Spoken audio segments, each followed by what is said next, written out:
and welcome to the Shit They Don't Tell You About podcast. Why do you always start with a like connector word like and? What do you mean? You said and welcome to Shit They Don't Tell You. You didn't say Just anything. being a good host. You didn't say anything before that. Being a good host. Anyway, hi, welcome to Shit They Don't Tell You. I'm Nikki Limo. And I'm the Crypto King, and today we are talking about, indeed, one of the most incredible whistleblower stories about unidentified flying objects, or UAPs, unidentified aerial phenomena. Yeah. That I've literally ever heard about in my whole life. Really?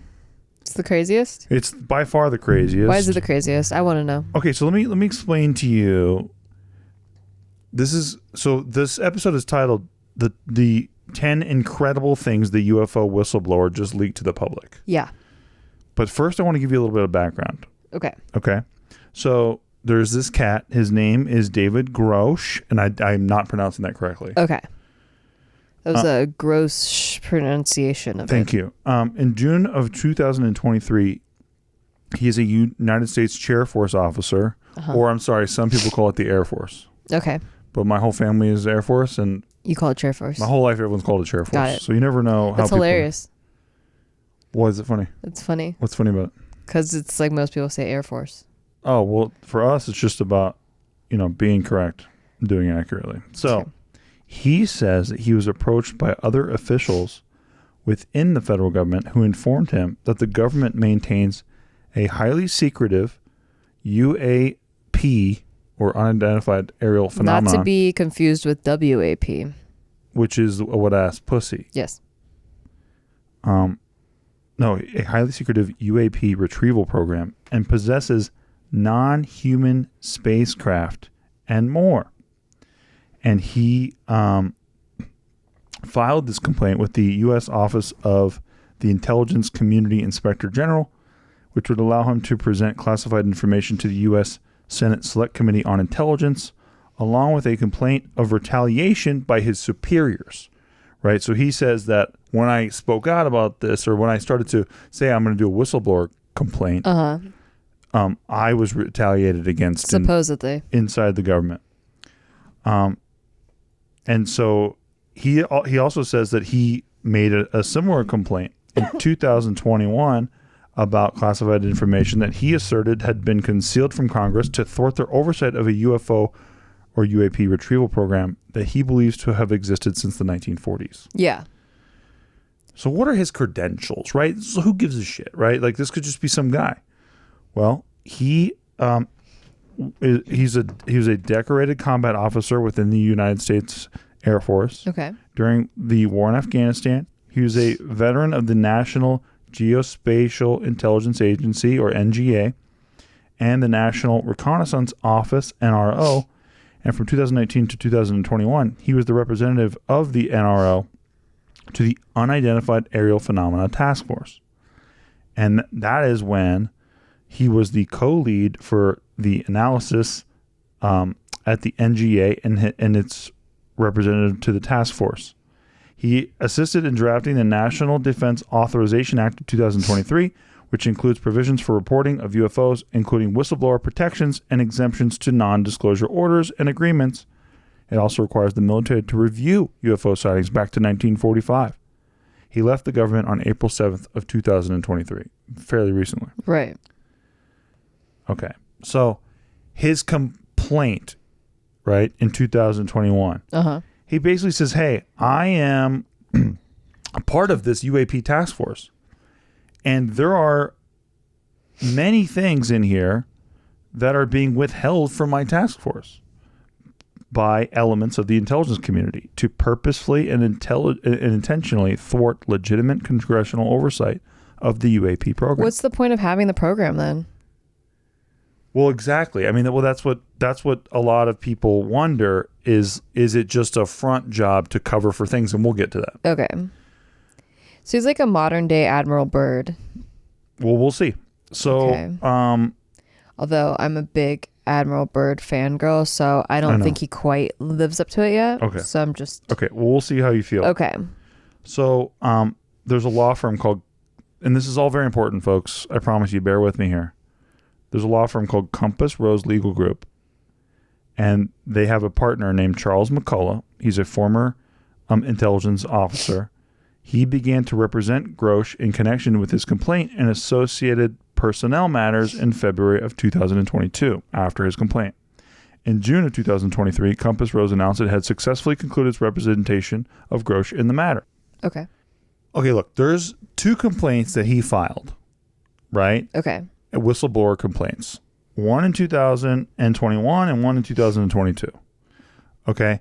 And in both claims, not only was there was moments where he says there were reprisals against him inside the agency, but there was also a moment where he basically says, hey, you know, I can't do my job because everything that I'm saying right now is not being heard by the officials. Like, there are people inside of the agency who won't give me access. Yeah. And so I'm being rejected everywhere I go. And the ICIG, or the Intelligence Council, they found his assertion that information was inappropriately concealed from Congress to be urgent and credible in response to the filed disclosure by the law firm who was representing Mr. Grousch. So basically saying, like, hey, these are valid claims. Can you guys please check this out? The people that he's complaining about? No, the ICIG, the Intelligence Community Inspector General. Okay. Right. So when he reports his whistleblower complaint, it goes to him. Okay. And then he says, this is valid. You guys need to check this shit out. Yeah. Okay. So, a lot of levels to this. A lot of levels. So let's get into his claims. Okay. We got into his credentials now and his complaint, but now let's really get into the specifics. Okay. So he claims they are from another dimension. Who? That's number one. The That's UAPs? what Mr. Grousch says. He says that's a potential possibility here. So the program that he was part of, what was their what were they getting in the way of him accomplishing? Investigating everything that the United States government had intelligence-wise about unidentified aerial phenomena. Okay. So he was working there. Uh-huh. And then he's saying, I can't get information here from everything. Right. And he has clearance at every level. Right. So he's like, there's no reason why they should withhold this. What are their job is just to research them, or? Yes. Okay. To validate them or debunk them. Okay. As people have these sightings and they submit videos and whatever evidence, photographs, whatever, their job is to vet them. Just seems like a lot of cooks in the kitchen. Maybe. Do you know what I mean? Like if that's your program's whole goal, like, and they're being cock blocked, like, what? It just seems like there's too many government programs too many cooks in the kitchen. Or maybe the only, kitchen that gets spotlit is the one that's the show. So who knows, right? Yeah. So then anyway, he complains because he doesn't have access, and he's like, how am I supposed to research this if I don't have access? And then the guy, his superior, is like, yeah, valid. Yep. Okay. So then he's saying, they're from different dimensions. He's saying, I don't want to denote origin. I don't think we have all the data to say, oh, they're coming from a certain location exactly. So after he complains, he gets access, and this is what he found. No, he's saying there are things in the program that were withheld from him. Okay. But he is getting information from other people inside of these special access programs saying, like, hey, dude, what you're being shown is not the deepest part of it. I see. There's way more shit. Okay. Like, for example, this. Okay.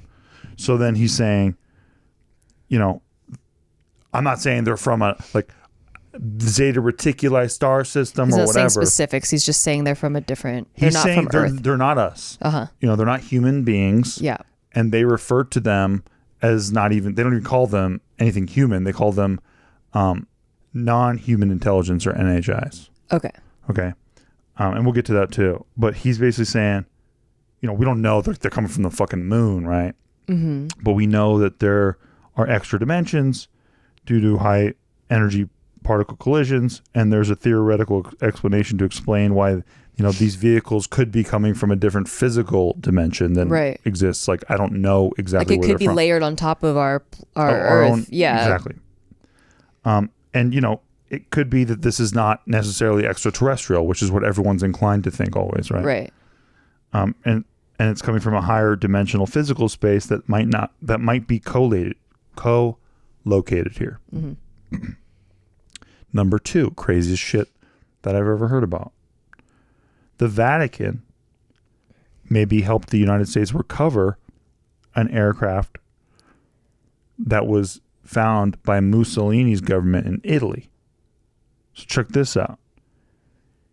He says the first UFO case he was briefed on involved a vehicle downed in Italy in 1933. He says it's been long known that the regime of Italian dictator Benito Mussolini documented numerous UAP. And an internal memo from the Italian Secret Services includes crude drawings of such UAPs. In 1933 was the first recovery in Europe and in Magenta, Italy, said Mr. Grousch. They recovered a partially intact vehicle. Then, the Mussolini government allegedly kept it in storage somewhere until near the end of World War II, where Pope Pius XII back-channeled the existence of the object to the United States, which obtained it in 1944 or 1945. So the Vatican is somehow involved. And he's just saying all this shit. Yeah. That's crazy. So it's the most wild shit I've ever heard about. Yeah, I'm skeptical on like... If you're not skeptical, you don't have a heartbeat. Totally. So, I mean, because he also, when we watch the interview, talks about the disinformation campaign, right? This disinformation act, and how there's constantly, floods of disinformation. So how do we know that he's not part of the disinformation? How do we know that... Like Richard Doty style. Yeah, exactly. He's coming out with I'm a whistleblower, but like, what if this is just another level of disinformation? And then like coincidentally, the week after this whistleblower comes out with these interviews, there's sightings of extraterrestrial beings in Las Vegas. There's 9-foot bodies, and they're saying there's footage of them. There's Ring doorbell footage, and that just so happens to be the week after all this comes out. It's funny how that works too, because this is a guy who's a whistleblower who's actually has credentials, and then there's just some kid who's I swear I saw him and heard thousands of footsteps around me and shit. Yeah, and that was a bullshit. I think that was bullshit. All bullshit. Yeah, you have a fucking alien in your yard. There's no cameras. Everyone has an iPhone. Come on. No iPhones. Not anyone in your whole family has an iPhone. You can't just fucking snap this thing. Yeah, exactly. It would change your lives forever. You could sell that photo for millions of dollars. It's always like that. I know. It's always like that. And then they say some people say that they have some technology that erases their image from cameras or whatever. It's so weird. Yeah, and that's what this kid was saying. He's I was super. He's I saw it, and then I got super slow and I couldn't even move. And it's bro. Yeah. Fine, but you got nothing. There's nothing in your yard. Yeah. They pointed to this fucking circle. I know. Remember the circle? Yeah, the circle. They found the circle on Google Earth from years earlier. The circle was just there always. Yeah. It's hilarious. Yeah. So I mean, who knows what is what, but when you say police body cameras found the UFO, and then they went to a house and that had ETs. Yeah, exactly. People just eat that shit up. Well, it was the same week as this. So I know. It's and then this guy's out there saying hey, this shit's real. Please just investigate it. Yeah. See if I'm full of shit. Right. Which we'll get to. Okay, so number 3 of his wildest claims, right? People were perhaps killed to protect the secret. He says he couldn't disclose whether UFOs have ever harmed anyone because it would, quote, reveal certain U.S. classified operations. He said, however, that people briefed on the matter told him there have been, quote, malevolent events. Well, that one guy that I forget his name, that lost his hand. He went to the underground tunnels and accidentally stumbled upon basically an alien war or something. That story. And they lasered his hand off, and he lost his hand, and he's done speaking tours and stuff, but then he suddenly died or something. I guess like that. Don't you remember watching that? Yeah. Yeah, it was you don't remember his name or anything? No, I don't. Damn. But yeah, that would have been cool to have that information. They say there have been malevolent events in which humans were hurt, and he also said that he saw substantive evidence that white collar crime had been committed to cover up the clandestine UFO programs, And he claimed that officials he interviewed have described killings done over the years, quote, in order to hide the operations. And he says, yeah, I heard some really un-American things that I don't want to repeat right now. Huh. Basically saying, like, tacitly saying, yeah. People suicided themselves. Yeah, exactly. People got suicided. They got real depressed all of a sudden after finding about UFO stuff. Okay, number 3, wildest claim is that the UFOs are actually huge. 9 foot tall? No, like some of them. So he says he's spoken with intelligence officials who have been briefed on giant UFOs observed by the U.S. military. A lot of them are very large, like football field kind of size. Oh, the UAPs. Yeah, the UAPs. Yeah. And he remembers interviewing this person and thinking, either these people are lying to me, they're having a psychotic break, or this is some crazy but true stuff that's maybe happening. Well, there was that one town, wasn't it in like Arizona, where like the whole sky got blotted out? That was the Phoenix Lights incident in 96, Arizona. So that lines up with that. It does. Like it covered like 4 city blocks. Yep. And that's the thing. It's, you know, it's not just these little incidents. Like swamp gas is how things have been described previously. Mm-hmm. In fact, like during Roswell, one of the biggest things that started happening in the 60s is they got a guy to come out and say like, oh, well, this is just a bunch of swamp gas, or it's Venus, or it's the crescent moon. That's what they're seeing.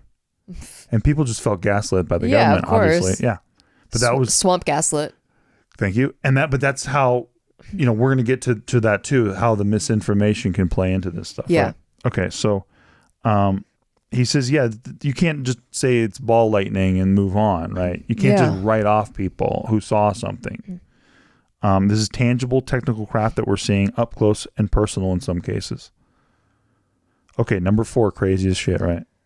A private contractor who he cannot say, is storing downed or stolen craft not of human origin. Now, when you hear me say he cannot say, you might say, well, there you go, he's full of shit, right? But he's actually has an extremely high security clearance. He cannot say without breaching his clearance, right? Without committing a felony. He's trying to do the things the right way. He's trying to do the things the right way by reporting the things that he's heard about, and even a lot of the things that he's seen. But he cannot come out and say exactly what it is officially because it's classified, and that would be different than having a whistleblower complaint, right? That would be a breach of his clearance. Okay. So he says there's a UFO retrieval program that's in secret. The government has not publicly acknowledged, and it has been given to a defense contractor. He says, I don't want to name the specific companies or government elements, but overall, the government has been the custodian of UFO evidence, and they'll hand receipt it out to a cleared defense contractor to do some analysis. And then he says you basically have a sole source arrangement, and you allow certain private corporate elements to look at this, develop potential insight, and then they sell it back to the government for a profit. And I think it's totally unethical. Yeah, definitely. Which I think is maybe the most poignant thing in this entire thing of how this shit government works. Profiting off of things that should be available to the public. That's crazy. Just ridiculous. Okay. Number 5, wildest things, right? Yep. When you recover something that's either landed or crashed, sometimes you encounter dead pilots. Ooh, so he's saying he saw like actual... He says, believe it or not, as fantastical as that sounds, it's true. They found bodies of these pilots. Yeah. Whoever they were. Wherever they're from. Did you ever watch that thing in the 90s, the Alien Autopsy? I did, but it was like trash. Yeah. It looked like they're just operating on a dead doll. Yeah, but like what if that's what they look like? That would be hilarious. They don't even need to cover it up because it's like it looks so fake that... Dude, what if aliens are just made out of yarn? And then we're just like, yeah, right, that's just a bunch of yarn, or it's a puppet. Sure. And then we're like, the aliens are like, yeah, we are puppets, assholes. Yeah. Hiding in plain sight, aren't we? Okay, check this out. Number 6, wildest things. The Mussolini UFO that I mentioned to you? Yeah. So bringing it back to the United States was also coordinated by multinational governments. So there's an agency, I don't know if you've ever heard of this. It's called Five Eyes. No. Five Guys? Five the Eyes. Pizza place? Five Eyes. Okay. And Five Guys is a burger place. Five Eyes is the pizza place. You're not a pizza person. Shut the fuck up. You like Domino's. Continue. So asked which nations had participated in the Italian incident by journalist Gail Lambert, David Grousch says, the whistleblower says, that it was the Five Eyes, an intelligence agency comprising Australia, Canada, New Zealand, the United States, and the United Kingdom. Okay. So they all helped to coordinate it. Now, why in the hell would all those governments want the craft to go to us, to the USA? It's very weird how all this stuff works. Maybe war reparations. Right? Well, I mean, clearly we set Europe up like after World War II. Yeah. And that's kind of where all this spicy stuff was happening. Yeah. I just thought that was so fascinating. Yeah, it is pretty fascinating. Okay, number 7, the craft are made up of materials not seen on our planet whatsoever. He says, based on the very specific properties that I was briefed on, isotopic ratios that have to be engineered for it to be at those levels, but also just extremely strange, heavy atomic metal high up on the periodic table. Arrangements that we don't understand. You know what the emergent properties are, but there's just a very strange mix of elements, he said. And he is very certain there's no way that stuff's from here. Isn't that what Bob Lazar said, too? It is. It matches. So there's a lot of people who are skeptical of this, who are saying, isn't this guy just hitting all of the touchstones of like... stuff we've already heard? But not just that, but like if you are like a UFO aficionado, yeah, he's hitting like your 10 commandments. Right. Right. And like, isn't that... too perfect. Too perfect, right? Or too, yeah. That's the problem I have with all of this, is that it just feels a little too perfect. And like when I think about like, okay, well, what's the motive then? Like, why would they, if let's say this wasn't some sort of agenda, like why would they be doing this now? Like, why would they allow him to create this narrative? You know, like what would be the agenda? And I don't know. It seems like if there's an outside species, then maybe humans would want to come together as like a same team and form, I don't know, a one world government, a new world order. Let's go. Anyway, I'm not a conspiracy theorist or anything. You're quoting a president of the United States. You're talking about what George H.W. Bush said. Just saying. No, you're not wrong, right? So we're going to get to a lot of this stuff too. I really want to dig in on it. I also just felt like, I don't know what you thought about his body mannerisms, like his body language and his facial feature, like the way he expresses himself felt off to me. Well, my brother-in-law talks weird too. And I like him. I understand. You just never know. Yeah, and it could be just being on camera. Some people aren't like used to being on camera, and so they act a different way. But it was like really eyebrows up and like smiling the whole time. And then also like when he was saying yes, he was shaking his head no, like a lot. Like that's like just little things like that. If I've learned anything though, from being on YouTube for 13 years, it's body language experts are full of shit. When people, let me just explain. Okay. When people insist that they know I'm saying something or whatever, I'm lying about something or whatever. By the way, I didn't watch any body language videos. I'm just saying that like it was just a little off to me. But doing these things, I don't know. For me, when people judge what I'm saying, because they're like, the way he's saying it, there's no way. He like knows he's like lying. And I'm like, what are you fucking talking about? Like when I got accused of saying fake pranks and I was talking about it. Yeah. Like, oh, you could just tell he's looking up to the left. I'm like, what the fuck are you talking about? I didn't fake my stupid prank. Go ask my producers. Go ask the fucking guy. Go ask anybody. But like, you could just tell, oh, he's hesitating. He's like fucking breathing. It's like, dude. I totally get that. Yeah. I'm just saying like as a pretty intuitive person, I'm not even discounting what he's saying. I'm just saying that it came off. It just felt a little off the way he was saying it. And I'm not saying that it's right or wrong. I'm not saying he's lying. I'm not saying any of that. It just felt off. This is a guy who spent a lot of time inside, by the way. Sure. A lot of time. I'm not taking away any of those credentials. And you have every right to be as skeptical as you want. And also, like, why did they destroy Bob Lazar's life, but now they're just like confirming a lot of this stuff? Yeah, it's a good question. If we believe Bob Lazar, which we do, but whatever. We're big Bob Lazar fans. We're biased as fuck. We love Bob Lazar, and I love all this shit. I would love to see his reaction to this guy. Me too. So he would probably be really skeptical. That's the best part about Bob Lazar. I know. Well, Bob Lazar wishes he never said anything. Yeah, because he thinks we're all ungrateful fucks. Yeah. And I agree. I mean, and maybe I'm being an ungrateful fuck to this guy that's coming out with this information and doing it the right way. Like, too bad his eyebrows didn't move too good. Bob Lazar said it the wrong way. This guy's doing it the right way protocol, and I'm still pissed about it. You know. Fair.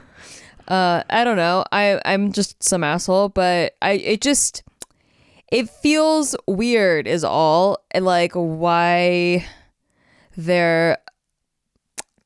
just the timing of it feels weird. We're going to take a break. Okay. When we come back, we're going to talk about Roswell. We're going to talk about maybe an alliance that has been formed between our government and these unidentified alien intelligence group, right?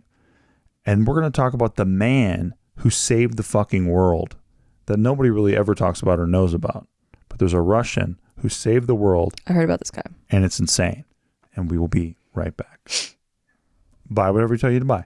And also, please check us out on Patreon. It helps out the show so much. Nothing helps the show like going to patreon.com/sticky. You can get this show a day early. Also, I do a show every week called Crypto Corner every Tuesday night, 7 p.m. Pacific Standard Time. We do go deep on the cryptos. And we do free roll poker tournament every single month. That's right. And the Discord live stream community. And our Discord community is off the freaking chain. Dude, recently, like 2 of our Discord members, longtime OG Discord members, like met up in person. It was so cute. That's cute. Yeah. Shout out to Joe and Mandy. That's so sick. Yeah. Nice. Okay, well, we will be right back. Hey, thanks for listening to our podcast. We just want to take a break to tell you thanks for listening to our podcast. And if you want to rate it, that would be really awesome for us. Listen, we're on break. We're not talking to you like podcast hosts right now. We're just talking to you like people. As a friend. And we just want to say, please rate the show because it helps out huge amounts. Like, we're not desperate. We're like kind of desperate. We're giving shout outs right now to all the people who are giving it ratings. So huge shout out right now to Brian Jorgensen. That was sick of you, dude. Thank you. God bless. Huge shout out right now to Mark W. in Springfield, Connecticut. Back to our podcast. Jenny Blythe. Hey, back to our podcast. In Tuscany, and Florida. Back to our podcast. God bless you. Thank you. Steven. Thank you for supporting the show. And welcome back. So, number 8 on my list of the most insane things that this cat is whistleblowing on. Roswell was absolutely about a fallen UFO. He says there's a sophisticated, and this is where we're going to get into a lot of how the disinformation campaign stuff works, right? Mm-hmm. There's a sophisticated disinformation campaign in the United States with regard to non-human life in aircraft. He also made stunning claims that go back to the famous Roswell incident. He says, at the time, right, that Roswell happened. Yeah. So they said it was like a weather balloon. Well, and no, the first thing that came out was that, hey, this is an alien spacecraft that crashed and there is alien bodies. Uh-huh. That came out from the government. Okay. To the reporters who came on the scene. Shit. That was the first report. Oh, I didn't know that. The second report was the scrubbed over report. Uh-huh. That was when they said, no, it was a fucking weather balloon experiment and we had a bunch of crash test dummies. Our bad. We can't tell this difference. Yep. And we had crash test dummies and don't worry, we investigated it and haha, isn't that crazy? We said that shit. Yeah. Even though it was us that did that balloon, yep. We just forgot about it. And and so, the material that was recovered was described as metallic and rubbery, but which was the official story from the U.S. Air Force. But the first thing that they said officially was that it was a flying disc. Mm-hmm. Right? Yeah. So then, to quell all of our fears, because this resonated for a long time. And then if you remember, the X-Files came out in the 90s. Yeah. There's a lot of Roswell talk in the X-Files, if you ever watched it. Yeah. And conveniently in 1994, the Air Force released a full report to clear up the Roswell, quote, conspiracy theory. And Mr. Grousch says that he read the full report. And he says the analysis they did was a total hack job. He's like, I mean, if anybody with analytical skills, if you read the report, you can deduce that they're completing multiple situations, right? Crash test dummies and movable dunes. He says they're just saying that the townsfolk who personally witnessed it were totally imagining things. They concocted the whole report just to disinform. And he's part of the Air Force. He is part of the Air Force. And so is Richard Doty, who is a known disinformation. Yes. Provocateur. Yeah. Who got deep inside the UFO community and gave them lot of false information. Yeah, he mixed it in with truth. With true information. But now you can't tell the difference. Nope. And it's only true because he was right. Like the things that he was saying back then about UAPs have been confirmed now by our government. Okay. So that's the true part, right, of what Richard Doty was saying. Do we know what else was true? Not yet. Yeah. Okay. So the government refers to them as NHIs. This is number 9. How come they keep getting changed? It was ETs, and then there was EBEs, and now because it's they NHIs. did such a successful job of poisoning those words in your brain, right? Like UFOs. Yeah, that's now why they're UAPs. Officially talk about it, they can't sound silly because they already made those words silly. Yeah, it's like the word conspiracy theorist. Do you know where that came from? The CIA. It came from the CIA after JFK was assassinated. They started to associate anybody who questioned that assassination or what happened that day, if it wasn't the official account that really was shoddily investigated by many, many experts in the field, right? Agree that it was shoddily investigated. Yeah. They were referred to anybody who questioned the official narrative as conspiracy theorists. So that word is poisoned even too. Mm-hmm. So now you can't say, if you get called a conspiracy theorist, everyone just starts laughing at you instantly. Yeah. Even though, you're just questioning the official account. Yeah. Okay. So I don't get why it's not the normal to ask lots of questions about everything. Well, the government doesn't want anyone asking questions if they want you to believe something. But it's crazy how society, like I feel like the majority of society looks down on people who ask questions that question any mainstream narrative or anything they teach in schools, like as if school is like the official source of everything, even though the textbooks are all funded by different companies and stuff. Like if you really dig into like what everybody's trained to read and think and know as fact, like and without questioning anything, it's just. Do you know who Scott Ritter is? No. He's a UN weapons inspector. He was like the head of the UN weapons inspector program in 2003 during the build up to the Iraq, 2002 and 2003 during the build up to the Iraq War. Yeah. Scott Ritter was on mainstream media outlets, CNN, MSNBC, Fox, NBC, CNBC, ABC, everywhere, saying Saddam does not have weapons of mass destruction. This is all bullshit. Yeah. It's all made up. And they all clowned on him nonstop. He was portrayed as a villain. He was destroyed in the media by every channel. Destroyed. Same thing you're talking about. Yeah. Here's a guy who actually he's there, and he's like, they don't have it. This is bullshit. But when they want you to think something, they use the media as a weapon against you, and that's what happened to Scott Ritter. Definitely. And then guess what? The next Scott Ritter goes, I don't think I want to be the Scott Ritter. Exactly. That's same with Bob Lazar. Same with Julian Assange. Same with Edward Snowden. Yeah. Okay. So number 9, right? Yeah. The government refers to them as NHI or non-human intelligence and believes they want to understand our technological progress, right? So officials observed a craft that appeared to be intelligently controlled, and we've talked about this before. Hovering over nuclear weapons. Right. And a silo and 10 nuclear ICBM missiles or intercontinental ballistic missiles were shut down. He says it certainly looks like the non-human organisms, want to understand how far we've advanced in our nuclear fissile kind of technologies at the very least. Now, recall, we've talked about this before on the show, but I'll bring you up to speed. Edgar Mitchell, he walked on the moon. He was there for Apollo 14. Nice. He told the Daily Mirror in 2015, he says White Sands was a testing ground for atomic weapons, and that's what the extraterrestrials were interested in. They wanted to know about our military capabilities. My own experience talking to people has made it clear the ETs have been attempting to keep us from going to war and help create peace on Earth. He also told the Daily Mirror that other military personnel had confided in him that alien spacecraft were responsible for disabling nuclear missiles and for shooting them down over the Pacific coast. Well, if y'all would have just listened to Admiral Byrd in the fucking beginning, he said all this. He went to the center of the Earth and met these NHIs. You are not helping. He met these NHIs. This does not help. This is Admiral Byrd we're talking about. Not David Grousch is not talking about Admiral Byrd, though. No, I know that, but Admiral Byrd said the same fucking thing. He said he talked to the people, these beings that are NHIs that gave him a message that said, go back to your government and tell them to stop using nuclear weaponry. That's the main message that they told him, was like, go back and tell. This was during World War II. And they said, stop doing the nuclear weapons. But wasn't that from his diary, though? Yeah. It wasn't him. He went back to the U.S. and was like, hey, this is what they said. Yeah. And then the U.S. sent that fleet of American soldiers. They sent the Navy fleet, like they sent like a huge armada of like 4,500 people, and it did not end well. And that was all to find the UFO. They were fighting UFOs. Yeah, but this was all in a diary that was found after his death. Yeah, but that's the fallacy though of maybe Admiral Byrd, right? Is that it was maybe he was made to be silenced. Diary. Well, I understand, but like I'm just saying, little different of an account, right? David Grousch is out there saying this shit out in public, saying it. Yeah. Not finding it later when he dies, and like who knows who wrote the diary. You don't want to believe Admiral Byrd. That's the problem with Admiral Byrd. That's on you. No, that is the problem with Admiral Byrd. He did say some really sexy shit in an interview that I watched. But they did send a fleet of 4,500 people.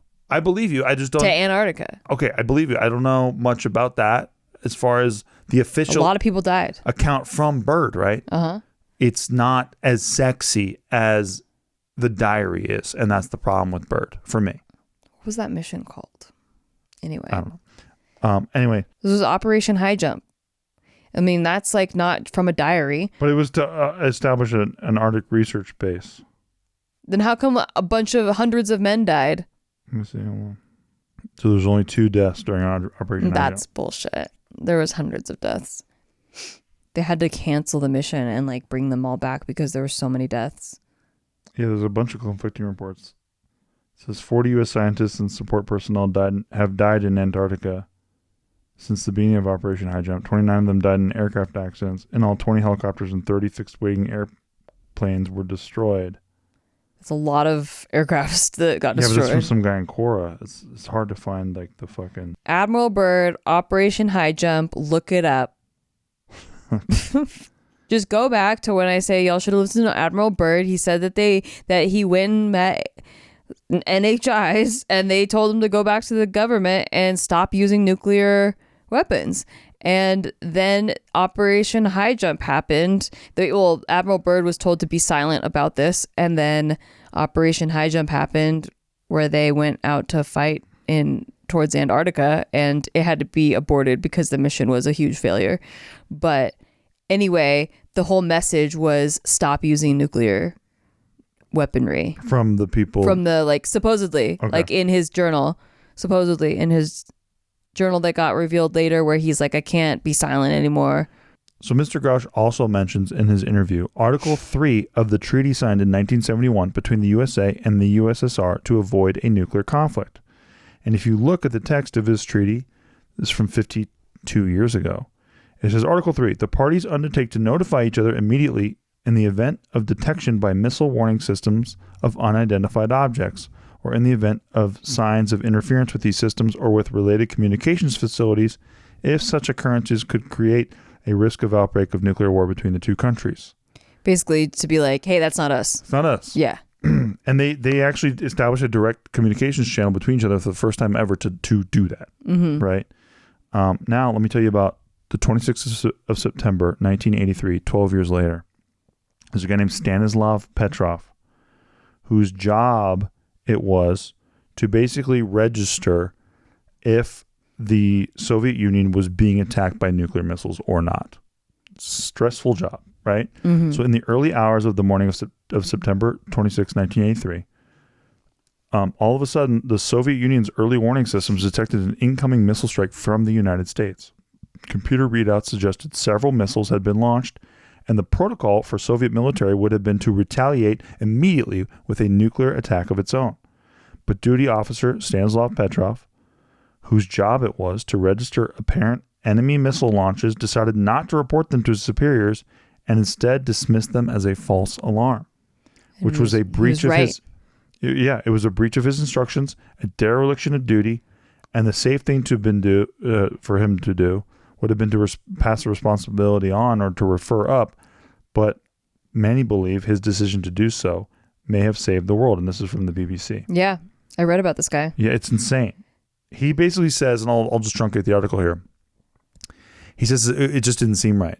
Yeah. He was looking at the readouts, and then he calls it in to somebody else to confirm, and he says that he says, first of all, I couldn't fucking move.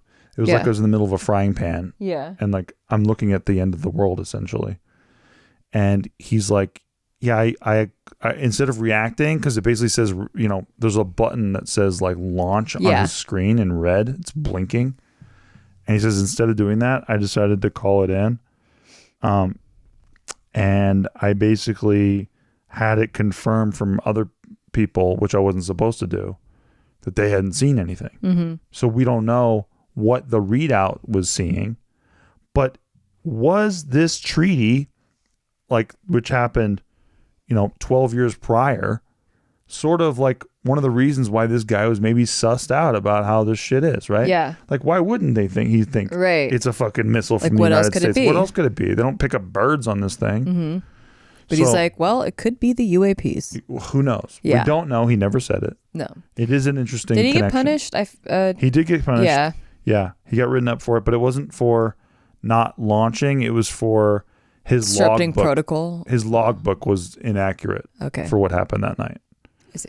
Yeah. But it's kind of interesting to think that maybe the reason why he didn't initially just go fuck it. Yeah. Is because he's like, well, this has happened before. On. Yeah, we're used to this. Okay, number 10. As I intimated before, there are agreements between governments and non-human intelligence. So, you know, and what many people are going to think when I say this is like, if they're so strong and, you know, the aliens or whoever they are, they're so powerful, why don't they just wreck us, right? And Mr. Grousch says that there is an internal document that he wrote about his discoveries that refers to agreements that risk putting our future in jeopardy. Basically, agreements that have been made between our civilization and other civilizations in the past. So they can't do it yet because there's some kind of agreements that have happened. That seems like the most nuttiest to me. Like, what do you mean they fucking sat down at a table with us? There's a council of 5. Maybe the 5 eyes. Oh shit, 5 eyes. Shit. Ooh, maybe it's not like the 5 countries. Maybe it's like 5 councils in the sky. Right, could be. So check this out. When he first hears about, so I went through all the craziest things. Okay. When he first hears about this, he says he refused to believe it. He says that he thought it was totally nuts. Well, he has to say that. And that he thought at first he's being deceived. And people started to confide in him and approach him. He said he had plenty of senior former intelligence officers that came to me, many of which I knew almost my whole career, and that confided in me that they were part of a program. They named the program. I'd never heard of it. And they told me, based on their oral testimony, that they provided me documents and other proof that there was, in fact, a program that the UAP task force was not read into. And that's where all of this shit is. So do you think this is all real or not? I don't know. I can't ever say anything for certain. I don't know if what we call reality is real or not. If you want to go really meta. Shit. I asked the wrong person that question. I watch a ton of near-death experience videos of people who like died for like 7 hours or whatever and spent like a year or two's worth of time in the ethereal world and like learn all about, and they have like really similar stories. And a lot of them say it's like we're living in a sim. So like, is this reality? And when he talks about like the overlaying of dimensions, I kind of can get on board with that. Like a lot of the things he's saying are things that line up with things people have said in the past that have gotten written off. And maybe because of his credentials, people will actually listen to it.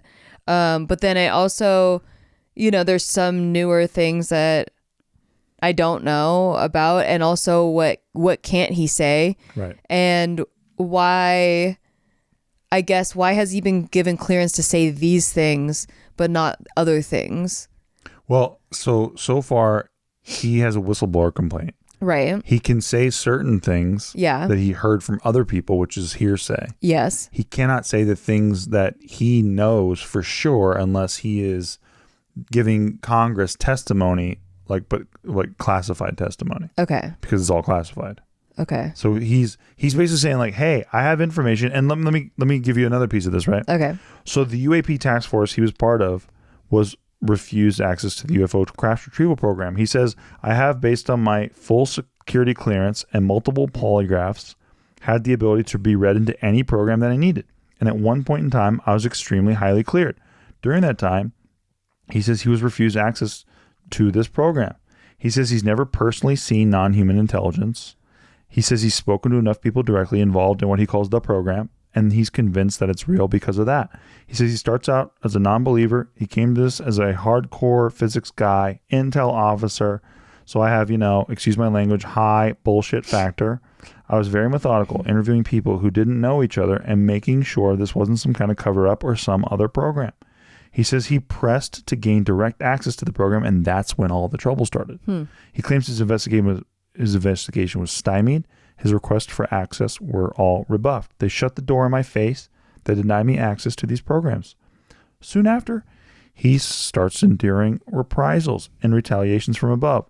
He said that he gave that information to the Intelligence Community Inspector General, and that's when he filed the complaint. So another piece of this, right? He says the cover-up was coming from the UAP program itself. So, high-level officials in the U.S. government and even presidents have categorically denied that the aircraft retrieval unit exists. And just a few weeks ago, a guy named Dr. Sean Kirkpatrick, the head of the Pentagon's UAP investigation program, told Congress his team found no credible evidence thus far of extraterrestrial activity or of objects that defy the known laws of physics. But check this out.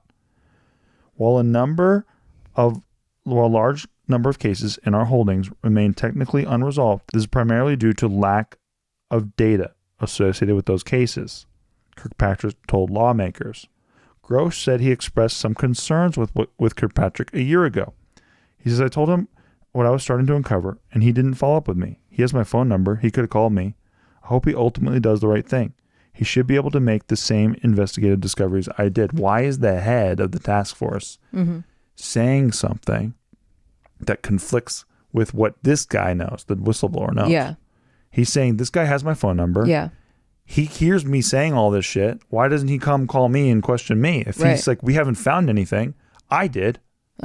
Check my work. And that's what he's trying to do. So that's what's being pushed through Congress right now.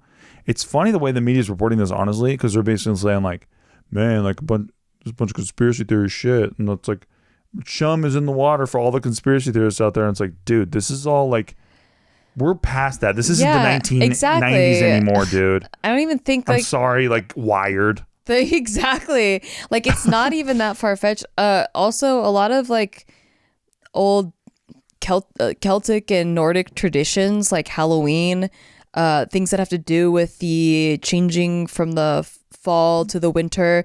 They've always like recorded it as the veil being the thinnest and that entities from other dimensions can pass through freely during that time. And that's why like the Halloween, Eve. Hallows Eve, like all that stuff is what like they would do the it's called Sam or something like that.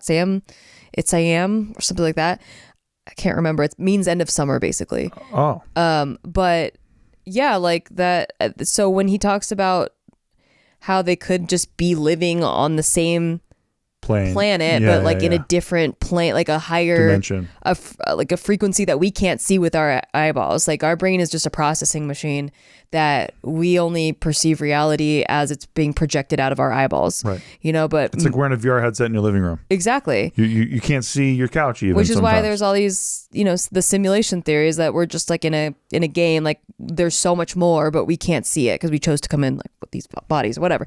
I don't want to get into all that because that's all like different belief systems and stuff. But my point is that like there's a lot of ancient cultures and references to this in ancient texts where like they knew that there was other dimensions living on top of us, that there were some times of the year where it's very thin and you can see them or whatever. They and we were much more in touch with nature and less disrupted by, distractions, cell phones, all this stuff that maybe we would hinder our ability to be aware of that stuff now. Yeah. I don't know. I mean, but I don't know anything. I'm strictly always been under the category of I don't know anything. I haven't got, unless there's like hard evidence of some shit where like, I know that a car exists because I drive one, that's some hard evidence I'm very familiar with. But I can admire a guy who says, hey, if you guys think I'm full of shit, investigate it. Yeah. Yeah, I admire that. I really like that. But, to me, otherwise, what the hell does he get out of this shit? I mean, politicians have said that, though, and they have means to cover up a lot of shit. So, I know, but what's in it for this guy? This guy's got to have his name dragged out there. Like, his name's been dragged nonstop in all the traditional media outlets. Nonstop, right? And he's just saying, investigate my claims then. Just go check it out. Like, I can't say unless I'm talking to someone who's read in. Yeah. So, go check it out. Yeah, I lean and more... And the public deserves to know. I lean more with the stuff he's saying I don't have a problem with. I guess I'm just... The only thing I'm skeptical about is the timing of it. Like, I'm ready for classified, by the way, to go away. Like, why now? The people deserve to know what the hell is going on. Yeah. Or do they? No, I'm tired of it. Yeah. I'm tired of the gatekeeping. Because like Bob Lazar says that after everything he went through, he wouldn't have done it over again. Wait, can I finish? He says that he said maybe the people don't deserve to know because he did it out of feeling like the people deserve to know. But then after the vitriol that he received, it's like, well, maybe people are just happy being in their bubble of not knowing. But it's the way that our government, right, coalesces to retaliate against these people, Edward Snowden style. Yeah. It took me a while for my dad to even think that Edward Snowden wasn't a criminal. But a while. Yeah. Because it works really well. Yeah. And Assange too. It's it works so well when they just come out and say people died because these guys were leaking. They're all dying. And these guys just gave away our service people and shit like that. Yeah. None of it's ever been proven true. None of it's ever been confirmed. They just say that shit and echo it enough times and then people just fall for branded, it. Yeah. Get branded that way and it works. It works really, really well. It really works. Yeah. It does. And so someone like Lazar coming out, he's not just talking to Joe Public. He's talking to Joe Public getting propagandized by big government. And that's the thing about it that pisses me off the most. Yeah. It's not a fair trial. Right. So, I understand the sentiment from Bob Lazar because he's pissed at Joe Public for being weaponized. Uh-huh. But I blame the guy who's pushing the buttons. Oh, absolutely. But are you going to be able to change the whole dynamic of them being able to control the narrative of what people think? Nah, I just want crypto to win. So I just think that all of it comes down to I can look into all of this as much as I want, but it's not going to change anything. Yeah. That's what it all comes down to is that's why I think conspiracy theories are fun to delve into, because ultimately even the most convincing ones where I'm like, wow, that's interesting. I have no questions. I don't know what else to ask that would further prove it or whatever. Right. I still don't know. I still don't know solidly, and there's never going to be someone confirming it. Yeah. Because they don't, for whatever reason, that's been chosen not to know. Yep. I don't know. Classic. I don't know. Okay. I always revert to I don't know. Fair. Yeah. Well, that's all the time we have for, folks. Let us know in the comments what you think about the whole legit. UFO. I honestly, I keep an open mind to everything. I don't think that in galaxies of billions of trillions of stars that all have solar systems and planets, the odds of there not being intelligent life outside of Earth are very slim. So I 100% believe there is. And I do believe that if there is, they've been here. There's just too many witnesses and stuff to certain things. My problem is that I'm very biased because I really want to believe so bad. Yeah. But I know that about myself. I guess I go in what are the odds more likely? the odds that we are the only intelligent life in the entire universe, you think that that's more likely than there being at least one or two other intelligent species, you know? Right. So like, I feel like the odds are more likely that there's intelligent life. And if there is, then that there's be some advanced civilizations that have better technology than we have that are able to come over here. My hope is that because there's other intelligent life on Earth, that is true, right? So like there's dolphins and there's like fucking chimpanzees and shit. Yeah, that's a whole other thing, is that there's so much, the depths of our seas have not been explored. No. And a lot of these like UFO sightings, UAP sightings have been said to come out of the water. Yeah. Like they were reported by naval officers that they said that there's just something faster than anything they've ever seen a human create. Moving that was David Fravor, and moving underwater, and then it shoots out of the sky and up and disappears. Yep. So what are those? We don't know. They aren't extraterrestrial because they're from here. Maybe, we don't know. They could be extra dimensional. It could be, or because are they from here, or did they just come here in the water, or is it unmanned machinery? We don't know. Yeah, we don't know. So are they AIs? Is it ChatGPT? That's why Let us know in the comments. I always resort to, I don't know, but it's interesting. Yeah, certainly is interesting. It's the great mystery. That's the best thing. It's also the uncharted territory. Team Admiral Byrd, Team Secret Diary. Boom, mic drop. I don't know. I have some questions. Google it. Because Google is definitely like a source of open information. Exactly. All right. And while you're on Google, check us out on Patreon. Yeah. Patreon.com/sticky. Nothing helps the show more. Thank you guys so much. We'll talk to you guys on the next one. Peace. Bye-bye.